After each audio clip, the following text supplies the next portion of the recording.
Buenas noches. Vamos a ir a Hechos 16, a continuar con Hechos. Ya llevamos 2 años en Hechos, faltan 2 más. No, broma.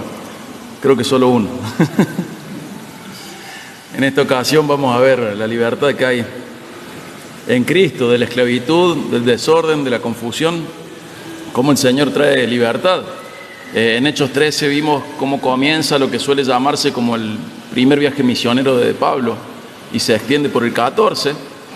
Luego vimos que ellos salen de Antioquía de Siria y tardan aproximadamente 2 años en regresar.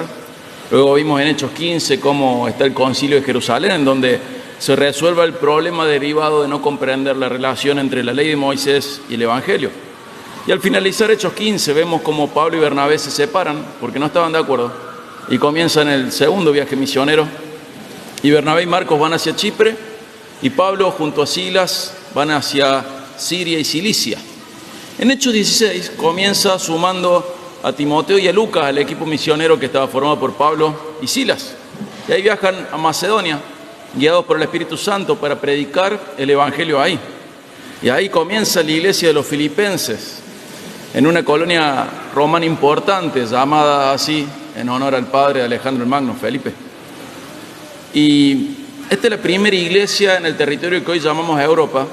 Y en este capítulo leímos que Dios abrió el corazón de Lidia para que Lidia creyera en el Evangelio. Y va a seguir el registro de los eventos. Y vamos a leer hoy solamente 2 versículos. Hechos 16 al 18. Pensaba sumarlo a lo que sigue, el carcelero de Filipos, pero decidí a último momento cortarlo acá. Vamos a ver Hechos 16 al 18. Dice: mientras íbamos al lugar de oración, nos salió al encuentro una muchacha esclava que tenía espíritu de adivinación, la cual daba grandes ganancias a sus amos, adivinando. Esta, siguiendo a Pablo y a nosotros, gritaba: estos hombres son siervos del Dios Altísimo, quienes les proclaman el Evangelio de salvación. Esto lo hacía por muchos días, pero desagradando esto a Pablo, se volvió y dijo al espíritu: te ordeno en el nombre de Jesucristo que salgas de ella. Y el espíritu salió en aquel mismo momento. El desafío cuando predicamos no es comentar los versículos, sino llevar a una aplicación.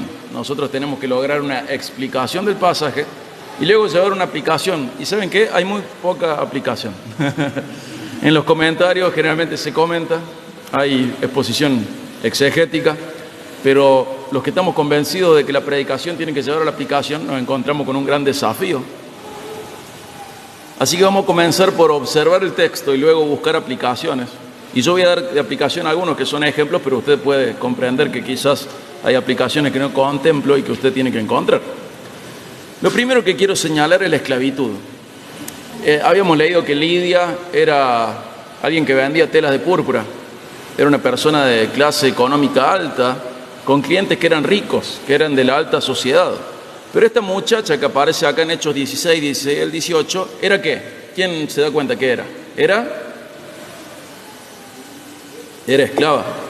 Era de lo más bajo de la estructura social romana. A pesar de su poca edad, ahí la palabra muchacha se entiende como alguien de poca edad, era explotada por sus dueños, quienes usaban su situación espiritual para hacer negocios. O sea, la llevaban para que le adivinase cosas a la gente y cobraban por eso.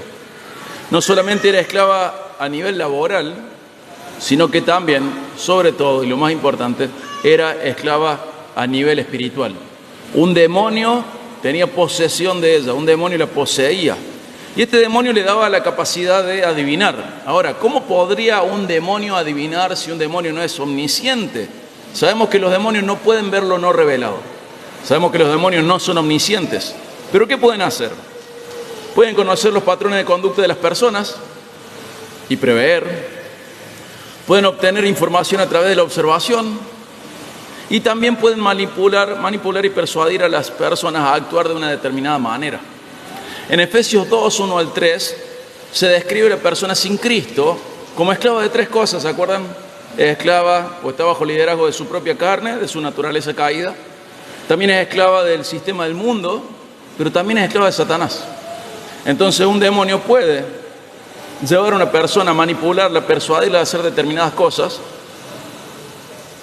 Vemos que la influencia demoníaca generalmente es mucho más sutil de lo que imaginamos. En toda persona, en realidad está, en toda persona que no esté rendida a Jesús. Si la persona no está rendida a Jesús, Efesios 2, 1 al 3 sigue siendo una realidad para su vida. Es esclava del mundo, es esclava de su naturaleza y es esclava del diablo. Entonces esto puede generar situaciones en las cuales aparentemente se adivine algo que en realidad se va a producir. ¿Me explico? ¿Sí? Estamos en un contexto pagano esta vez. En 2 Corintios 11, 14 al 15 se nos dice que Satanás se viste de ángel de luz, ¿sí? Y que él tiene servidores que también se visten así. Incluso en el contexto de Corintios, estos servidores de Satanás, ¿saben cómo se los llamaba? Apóstoles. Qué vigente Corintios, ¿no? Que son falsos apóstoles y sirven a Satanás dentro de las iglesias. Tranquilamente los demonios pueden manipular a las personas para que los eventos sucedan de tal manera que coincida con la supuesta adivinación. También los demonios pueden conocer los patrones de conducta de las personas y también pueden conocer los hechos vividos simplemente por observación de la vida de alguien, teniendo información personal e individual. ¿Me explico? No es una adivinación de lo desconocido. Quizá desconocido porque está al lado tuyo, quizá desconocido porque todavía no pasó, pero no es que ellos son omniscientes, sino que ellos pueden manipular a personas para que suceda lo que ellos dijeron que iba a pasar, o pueden tener información de simplemente de ver tu vida y saber algo que nadie más sabe. Lamentablemente a esto muchas iglesias lo llaman don de profecía. Es un error que forma parte de la tragedia de conocer poco o nada a Dios y a su pueblo y a su revelación y a su reino. Ella era esclava a nivel social y también era esclava a nivel espiritual. Y lo espiritual es lo que más nos interesa. Ella era esclava. Pero Pablo vio la esclavitud y no fue indiferente. Ahora, ¿qué más vio Pablo? Bueno, dice la Biblia que ella seguía Pablo y Silas y Timoteo y Lucas gritando que eran siervos del Dios Altísimo. Lo que vio Pablo era desorden. No solo vio a una persona esclava espiritualmente, sino que vio desorden. Y este griterío, a pesar de ser algo que aparentemente era cierto, ¿qué decía? Son siervos del Dios Altísimo, les hablan del camino de salvación, pero a los gritos lo hacía. Este griterío, a pesar de ser sobre algo que aparentemente era cierto, molestó a Pablo. El desorden indica falta de espiritualidad, ausencia de liderazgo del Espíritu Santo. Pablo comprendió que este desorden era ajeno a la obra de Dios. En la Biblia, si prestamos atención, nos damos cuenta de que se destaca la naturaleza ordenada de Dios. Génesis 1, la creación misma es un acto de orden, donde Dios separa a la luz de las tinieblas las aguas de la tierra y establece un universo armonioso. Él trae orden. Él es un Dios de orden. En Isaías 45, 18 se dice que Dios creó la tierra para que fuese habitada y no en vano, o sea, con un propósito y un orden divino para la creación. Él dice, voy a hacer la tierra y la voy a hacer para que sea habitada, no desolada. Y eso exige un orden en la creación para que sea habitable el planeta Tierra. Dios es un Dios de orden. Y el Espíritu Santo frente a la iglesia de Corinto dice a través de Pablo en 1 Corintios 14, 40, todo se haga decentemente y con orden. Pablo vio el desorden y lo confrontó. Ve la esclavitud de esta muchacha, ve el desorden, ella está a los gritos. Sin embargo, tristemente, muchas iglesias llamarían esto una manifestación del Espíritu Santo. Qué loco, ¿no? Llamarían don de profecía, llamarían don de profecía esta supuesta adivinación. Llamarían manifestación del Espíritu Santo que alguien diga verdades a los gritos de manera desordenada. Pero el Espíritu Santo frente a la iglesia de Corinto dice, todo tiene que ser de manera decente y con orden. Y Pablo ve el desorden y lo confronta. ¿Qué más se puede ver? Bueno, confusión. Por otro lado, el título que le da a esta muchacha esclava es, ¿son siervos de quién? ¿Del Dios? ¿Cómo? Altísimo. Que también era un título atribuido a Zeus en la cultura griega y un título atribuido a Júpiter en la cultura romana. Recordemos que en esta situación Pablo no está en un contexto judío, prosélito del judaísmo, simpatizante del judaísmo o con gran parte de la población judía. Esta vez, por primera vez, Pablo está en un contexto que es predominantemente pagano. Entonces Pablo, al conocer la cultura grecorromana, decide evitar cualquier confusión. Dios no es un Dios de confusión. No quiere que este título que los judíos le daban a Dios, pero que los griegos se lo daban a Zeus, pero que los romanos se lo daban a Júpiter, no quiere que haya ninguna confusión. Ninguna confusión. Dios no es un Dios de confusión. El desorden y la confusión suelen ir juntos, ¿o no es así? Desorden y confusión suelen ir de la mano. Y desde una perspectiva filosófica, la confusión implica una falta de claridad, implica falta de propósito, de orden. Si Dios es perfecto, y si Dios es infinito y sabio, que sabemos que sí lo es, entonces sus acciones y su naturaleza van a ser coherentes, no confusas, van a ser ordenadas, no desordenadas. El principio de no contradicción, que es fundamental en la lógica y en la filosofía, sugiere que una entidad perfecta como Dios no puede ser una fuente de confusión. Ya que la confusión, que es una forma de contradicción en términos de conocimiento y entendimiento, no irían con la naturaleza de Dios. Si Dios es confuso, no es Dios. Sería imperfecto. Dios es claro, no es un Dios de confusión, no es un Dios de desorden. Y en 1 Corintios 14:33, Pablo argumenta que el culto cristiano debe reflejar el carácter ordenado de Dios. Dice, Dios no es un Dios de confusión, el carácter de claridad de Dios. En este contexto de la carta a los Corintios, Pablo escribe de parte de Dios y aborda problemas de desorden en los cultos de las iglesias. Y argumenta que los servicios deben reflejar la naturaleza de Dios, que sea decente, que sea en orden, que no haya confusión.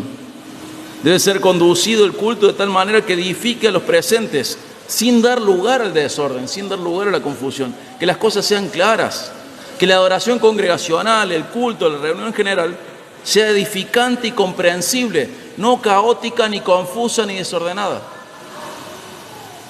La paz de Dios, incluso, la que Dios nos da, es un estado de armonía, de orden interno y externo, pero contrasta directamente con lo que es confusión y desorden. Y cuando Pablo, que en realidad el Espíritu Santo afirma a través de Pablo que Dios no es un Dios de confusión, está reflejando la naturaleza de Dios como un Dios de orden, de claridad, de paz, de propósito, tanto en la creación como también en su relación con la humanidad y en las prácticas de adoración. Dios es claro, no es confuso, es un Dios de orden, no de desorden. Y Pablo vio la confusión y la rechaza. Él vio la esclavitud y no va a ser indiferente. Él ve el desorden y lo confronta. Él ve la confusión y la rechaza. Pero acá tenemos la necesidad de un punto más. Luz para reconocer esto. Insisto, muchas iglesias llamarían a este espíritu de adivinación don de profecía. Muchas iglesias llamarían a este griterío diciendo verdades. Son siervos del Dios Altísimo que les van a hablar del mensaje de salvación. Lo verían como una manifestación del Espíritu Santo. ¿Cómo hago para identificarlo? Y acá se nos pone difícil la prédica. Hace falta luz para reconocer esto. Y es necesario que Pablo supiera lo que estaba pasando para actuar de manera correcta. Era necesario juzgar la situación y reconocerla correctamente para obrar en consecuencia. Por un lado, podríamos hablar del don de discernimiento espiritual. Un don que muchas veces en nuestra rama doctrinal es rechazado y mirado con desconfianza, pero sigue siendo un don, igual que el resto. Es mencionado en 1 Corintios 12:10 como uno de los dones del Espíritu Santo dados para edificar y fortalecer a la iglesia. Según la Biblia, el don de discernimiento es la capacidad dada por el Espíritu Santo que le permite a los creyentes distinguir entre lo que viene de Dios y lo que no. Es la habilidad de percibir la verdad espiritual y de identificar la diferencia entre lo que es bueno y lo que es malo. Y esta mujer no decía nada malo ni nada falso. Ella decía, estos hombres son siervos del Dios Altísimo, quienes les proclaman el Evangelio de salvación, el camino de salvación. Sus palabras eran buenas y eran ciertas, sin embargo, Dios dio el discernimiento para reconocer su fuente y liberar a la mujer. Sin discernimiento, esta chica no hubiera sido liberada. Porque lo que decía simplemente era cierto. Solo gritaba un poco, decía, bueno, es inmadura. Pero esto va mucho más allá de eso. En realidad ella estaba bajo el control de un espíritu de adivinación, de un demonio. Este don, el don de discernimiento, capacita a los creyentes para evaluar motivaciones, intenciones detrás de las palabras y acciones de las personas. Y capacita para discernir la autenticidad de las enseñanzas y de los mensajes espirituales. Es una capacidad dada por el Espíritu Santo para distinguir entre lo verdadero y lo falso, entre el bien y el mal, entre la verdad y el error. Es muy complejo para nosotros en la posición doctrinal en la que estamos hablar del don de discernimiento. Y más complejo es saber que no todo el mundo lo tiene. Es complicado. pero es un don real y espiritual que el Señor ha provisto, con el cual el Señor ha provisto a la iglesia. Se lo ha dado a la iglesia, para protección, para edificación. Y también la combinación de conocimiento bíblico y de experiencia puede ayudarnos a discernir correctamente. Fíjense en Hebreos 5:14. Algunos decimos que esta es la definición de madurez, lo que dice Hebreos 5:14.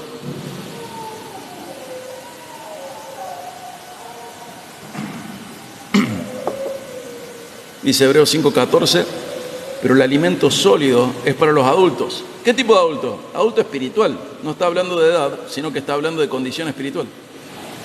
Los cuales por la práctica tienen los sentidos ejercitados para discernir el bien y el mal. Fíjense, habla de la práctica, del valor de la experiencia. No para validar algo, sino para tener olfato, para discernir, para darse cuenta. Aunque yo soy cesacionista con respecto a los dones llamados fundacionales o fundantes, no niego de ninguna manera la inmanencia de Dios. ¿Qué es la inmanencia de Dios? Es su presencia y su actividad dentro de su creación, sosteniéndola y participando en el mundo de una manera activa, íntima, cercana. Y creo y entiendo, y no hay ninguna razón para negar, la vigencia del don de discernimiento.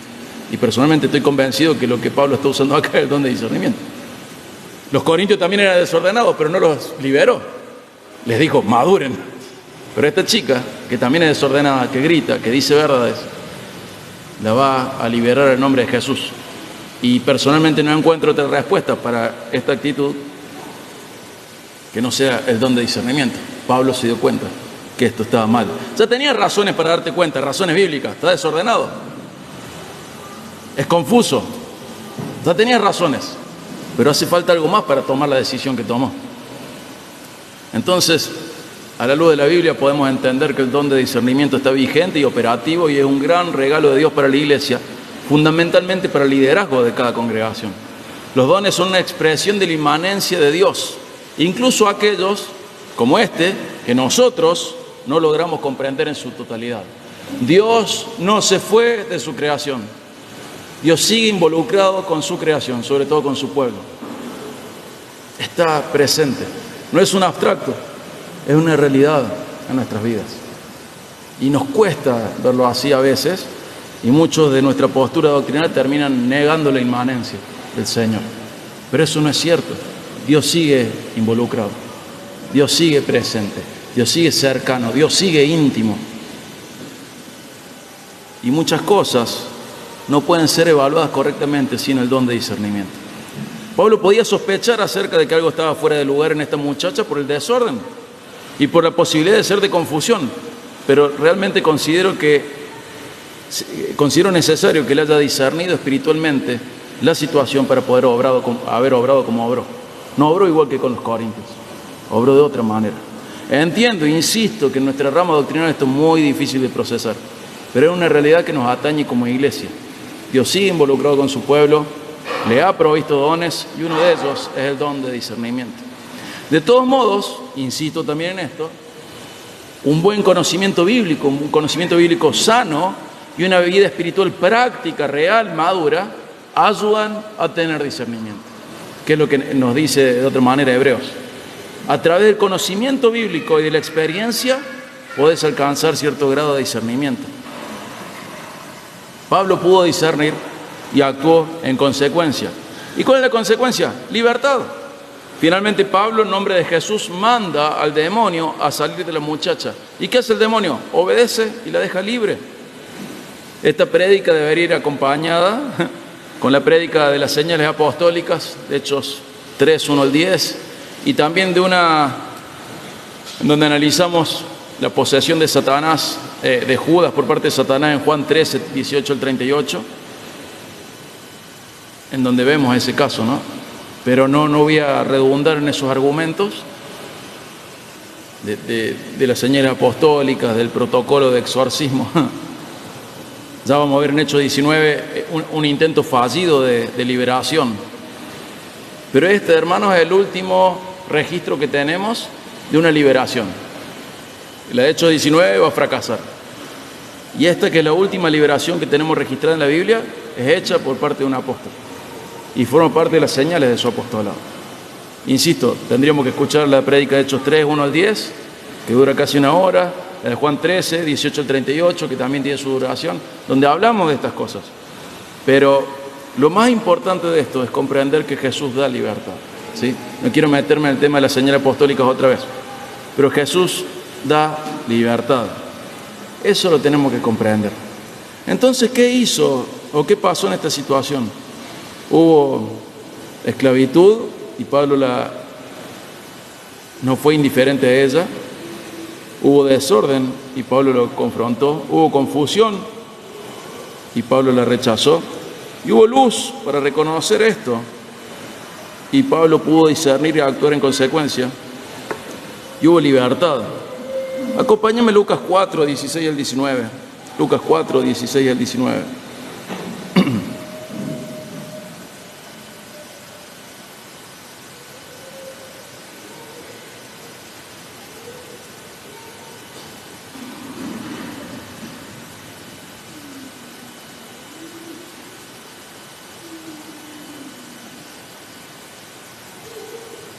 Dice, Jesús llegó a Nazaret, donde había sido criado, y según su costumbre, entró a la sinagoga en el día de reposo y se levantó a leer. Y le dieron el libro del profeta Isaías, y abriendo el libro, halló el lugar donde estaba escrito: el Espíritu del Señor está sobre mí, porque me ha ungido para anunciar el Evangelio a los pobres, me ha enviado para proclamar libertad a los cautivos y la recuperación de la vista a los ciegos, para poner en libertad a los oprimidos, para proclamar el año favorable del Señor. Esto es lo que hizo Jesús a través de Pablo con esta muchacha, darle libertad. Pablo vio la esclavitud, vio el desorden, vio la confusión, tuvo luz para entender la situación, pero el que trajo libertad fue Jesús. Jesús vino a traer libertad. Jesús vino a eso. Él vino a proclamar libertad a los cautivos, a que los ciegos recuperen la vista, a poner en libertad a los oprimidos, a proclamar el año favorable del Señor. Jesús hizo esto, le dio libertad. Y Dios brinda libertad de la esclavitud, del desorden y de la confusión. Es una libertad absoluta. Hay razones para creer que esta muchacha fue salva. Es como que se da por sentado en el texto y está entre dos salvaciones, la de Lidia, la del carcelero Filipo y su familia. Y si bien no podemos poner las manos en el fuego, muchas razones nos inclinan a pensar que sí fue salva, pero sí sabemos que fue libre en el nombre de Jesús. Ella fue libre en el nombre de Jesús. Y que luego vamos a ver el domingo que viene, sus amos hicieron que Pablo y Silas fueran torturados porque se les acabó el negocio de la adivinación. ¿Por qué? Porque esta muchacha fue libre. No se le pasó. El Señor nos enseña que cuando un demonio se va, pero no viene el Espíritu Santo, ¿qué pasa? Tiene una situación peor después. Peor, y se vienen 7 peores. Y esta muchacha dejó de adivinar, entendemos que fue libre. Y hay otras razones que no vamos a exponer. Pero Dios le brindó libertad. Dios abrió el corazón de Lidia, Dios liberó a esta chica poseída. El Señor lo hizo. Entonces, ¿cómo aplicamos este texto? ¿Cómo aplicamos este texto? Bueno, vamos a comenzar por las aplicaciones para el pueblo de Dios. Lo primero que te voy a invitar es que disminuyas la confusión en tu vida. Dios no es un Dios de confusión. Muchas personas, noto este patrón, muchas personas inconstantes en su fe dedican tiempo a misterios, incluso misterios que están dentro de la Biblia, pero que siguen siendo misterios, y no comienzan por lo más básico. Están siempre revoloteando con la mente en las cosas más recónditas de la Escritura y no terminan de establecer firmes sus cimientos en la fe. Están discutiendo sobre el libro de Enoc, están discutiendo sobre cualquier teoría comparativa, pero no se congregan, pero no oran, pero no leen la Biblia. Saben más de cosas extrañas, saben más de terraplanismo que de las Escrituras. Están siempre buscando cosas y en realidad están confundiéndose más. Alimentan su confusión, dedican tiempo a cosas periféricas que son menos que secundarias y descuidan su base espiritual. No se preocupan por lo básico, pero dedican mucho tiempo a lo periférico de la fe y terminan más confundidos, contagiando esa confusión a otros. Es un patrón que veo en personas que tienen su vida hecha un desastre, pero te están discutiendo si el libro de Enoc era o no era. Te están discutiendo sobre los libros perdidos de la Biblia. Te están discutiendo diciéndote que la tierra es plana. Te están discutiendo esto, lo otro, pero no hacen lo más básico de la fe. Están alimentando su confusión y su confusión en realidad los confunde más y más y los distrae ¿de qué? De fundamentar bien su fe. Entonces te invito a disminuir la confusión en tu vida. También te invito a disminuir el desorden de tu vida, porque una vida desordenada no refleja el carácter de Dios. Fuimos creados a imagen y semejanza suya y esto implica representarle correctamente.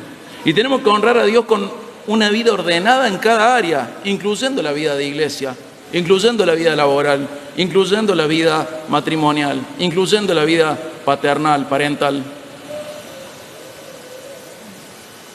Tengo que llevar una vida ordenada para glorificar a Dios.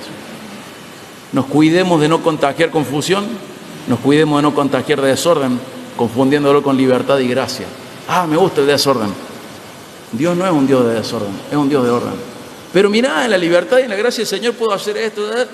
Sí, tenés libertad, pero esa no es la idea de la libertad. La libertad es para que vos elijas el orden, para que vos elijas lo que ayuda a que se refleje mejor el carácter de Dios. Disminuir la confusión en tu vida, disminuir el desorden en tu vida, agradecer por los dones que Dios da a su pueblo. Él sigue involucrado con los suyos y les regala dones para edificar a su iglesia. Y algunos dones son más evidentes que otros, pero todos son útiles y tienen el propósito de edificar la congregación. No los menospreciemos a algunos porque no los entendemos, ni pensemos que uno es más importante que otro. Agradezcamos por los dones, incluyendo este don que nos cuesta tanto procesar, el don de discernimiento. Seamos humildes al Señor, incluso cuando queda expuesta nuestra ignorancia. Seamos humildes. El Señor ha dado el don de discernimiento y aunque no lo entendamos, tenemos que agradecer por Él, identificarlo, usarlo. Otra aplicación, orar por oportunidades de colaborar con Jesús en su obra liberadora. Jesús sigue llevando libertad a los cautivos y lo hace a través de la proclamación del Evangelio. Oremos por oportunidades para llevar la luz y la verdad de Jesús a personas que aún viven en esclavitud, bajo el gobierno de su propia naturaleza, del sistema mundano y de Satanás. Ora por oportunidades de esto. Y la última aplicación, para aquel que aún no es parte del pueblo de Dios, quiero que sepas que Lidia necesitó que Dios abriera su corazón y esta muchacha necesitó que Jesús le liberara y que Dios puede abrir tu corazón y Jesús puede liberarte. Lo que te ruego de parte de Dios, como si Dios rogase por medio mío, rendite a Dios. Si el Señor te llama, escucha su llamado y rendite a Él. No luches más con Él. Y rogamos que el Señor abra tu corazón y que te haga libre. Quizá lo tuyo no es una posesión demoníaca, pero seguís estando bajo el control del diablo, de tu carne y del mundo. Rendite al Señor, anda al Señor. Él tiene perdón para vos, tiene perdón para tus pecados y es una expresión de la obra de Dios en esta tierra, del perdón que le ofrece en Jesús. Anda al Señor. Si no sos parte del pueblo de Dios y lo reconoces en tu corazón y te das cuenta de esto y sabes que el Señor te está llamando, anda a Él, anda a Él. Nosotros rogamos, pero el Señor es el que libera, el que abre el corazón. Nosotros estamos limitados, nosotros traemos el mensaje de parte de Dios. Reconcíliate con Dios. ¿Y dónde hay reconciliación? En Cristo. El que no conoció pecado y fue hecho pecado por nosotros, para que nosotros fuésemos hechos justicia de Dios en Él. Aquel que cargó con nuestras culpas, nuestras ofensas frente a Dios, nuestros pecados. Aquel que con la fe en Él nos imputa su rectitud y nos da a través de esto un lugar en la familia eterna, un lugar de reconciliación con Dios. Nos hace hijos de Dios. Anda a Dios. Anda a Dios. Yo sé que este pasaje es complejo. Podía hacer de cuenta que no está. Así, bueno, el Señor libera y seguir. Pero me pareció importante hablar de que tenemos que disminuir la confusión. Tenemos que disminuir el desorden. Tenemos que agradecer por los dones. Tenemos que orar por más oportunidades para colaborar con Jesús en su obra de libertad. Y la última, si no sos parte del pueblo de Dios todavía, quiero que sepas que Dios puede abrir tu corazón y Jesús puede librarte. Pero no sos tu dueño, tu guía. O estás bajo el control del diablo, del mundo y de tu carne, o estás bajo el control de Dios. No hay para los humanos una condición fuera de estas dos. O en libertad del mundo, del diablo y de la carne, porque estamos siendo propiedad de Dios, o lejos de Dios y esclavos del mundo, del diablo y de la carne. Sé libre. Anda, busca la verdad. Preguntanos por la verdad. Rendí tu corazón, Señor, no luches más contra Dios. Sería triste que termines tus días en la tierra habiendo escuchado y habiendo rechazado el mensaje de Dios. Anda al Señor. Vamos a dejar acá antes de continuar con la Santa Cena. Voy a orar para terminar. Corto acá porque si lo hacía era muy largo. Yo sé que este es bastante corto y están acostumbrados a más. Pero no dejes de pensar en esto. Busca confusión en tu vida y sácatela de encima. Busca desorden en tu vida y sácatelo de encima. Agradece a Dios por los dones. Ora por oportunidades de colaborar con Jesús en su obra. Anda a Jesús. Él abre corazones, Él libera gente. Anda a Jesús. ¿Sí? Vamos a orar. Padre, te damos gracias, Señor, porque tenemos registrado el testimonio de personas que han acudido a vos, que han sido encontradas por vos, que se han rendido a vos por tu obra en sus corazones. Gracias porque también lo hemos visto entre nosotros, personas que al escuchar tu palabra se rinden a vos. Te rogamos, Señor, que sigamos viéndolo, que sigamos viendo tu obrar, abriendo corazones para que acepten el Evangelio, liberando personas para que sean libres en Cristo. Señor, te damos gracias porque has provisto con dones a la iglesia. Les has dado dones para edificarla, para bendecirla. Les has provisto estos regalos maravillosos que son para edificación de tu pueblo. Te rogamos, Señor, que no despreciemos a ninguno y podamos disfrutarlos y ser edificados por su práctica, Señor. Te rogamos, Señor, que cada uno de nosotros sea sabio en el ejercicio de sus dones. Que cada uno de nosotros sea humilde y lo entregue al servicio tuyo, Señor. Que nunca los usemos para nuestro beneficio, sino que siempre sean para el beneficio de tu pueblo y para tu gloria. Te rogamos, Señor, que nos ayudes a aprovechar más las oportunidades que nos das de colaborar con tu obra en la tierra, con la obra de Jesús liberando personas. Te rogamos, Señor, que nos ayudes a ser buenos colaboradores. Te pedimos perdón porque muchas veces no prestamos atención a las oportunidades que nos das y las pasamos por alto. Te pedimos perdón porque a pesar de estar rodeados en otros ámbitos de personas que todavía son esclavas, nosotros callamos el mensaje que trae libertad. Te rogamos, Señor, por valentía para entregar tu mensaje y darte a conocer a un mundo esclavo, un mundo cautivo. Te damos gracias por el honor que nos das de participar en tu obra, en la liberación de oprimidos, de cautivos, Señor. Rogamos, Padre, que nos hagas más obedientes, más humildes, más valientes y que podamos seguir disfrutando de tu obra entre nosotros. Gracias, Padre. Gracias, Señor. En el nombre de Jesús, nuestro libertador. Amén.